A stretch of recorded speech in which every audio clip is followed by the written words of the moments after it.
Fox 13 News has learned of dozens of cities, school districts, and other taxing entities who are losing millions of dollars because of a law change.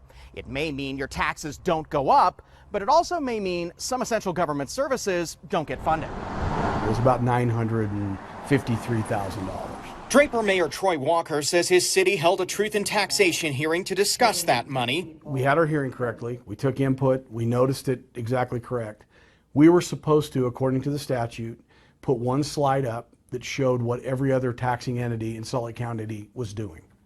And we didn't do that. It was mostly going to pay for public safety, including a new fire truck. Well, that 953 was going to go to help pay for that fire truck. So we'll have to pull it out of our emergency reserves to, make that payment. 39 different cities, school districts, and special service districts failed to follow some changes to Utah's laws governing truth in taxation hearings.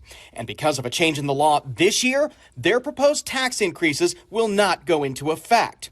Some include nearly $23 million for the Alpine School District, almost $18 million for the Granite School District, and many small towns are out hundreds of thousands of dollars. Altogether, it's nearly $80 million across Utah.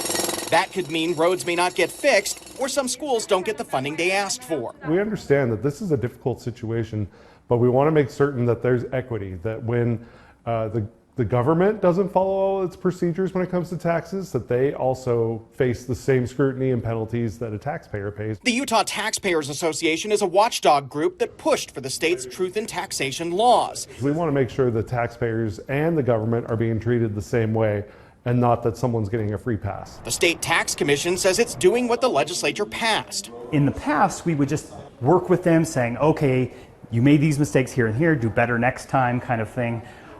This year, the language is very strict. It says the Tax Commission shall not certify a tax rate when these requirements are not met. The tax increases that were found to be in violation won't go into effect. Mayor Walker says the legislature may need to address this again. I think what's important is for people to know how we raise taxes, have the hearings, have the notices, but let's make the system really clear. So there's another taxing issue that's emerged. It involves a very popular tax that people actually like to pay, the Zoo Arts and Parks, or ZAP, or RAP tax. It's just like it says, it pays for things like parks, community arts and culture events, and recreation opportunities. 9 cities passed them years ago, and when they came up for reauthorization, they didn't properly put it to voters. So we received no notice, so we assumed, well, they had their opinion questioned and everything was correct. Well, we decided to audit this.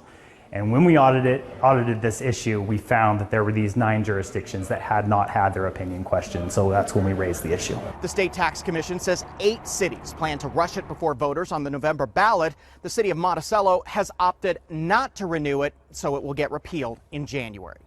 On the Hill, Ben Winslow, Fox 13 News, Utah.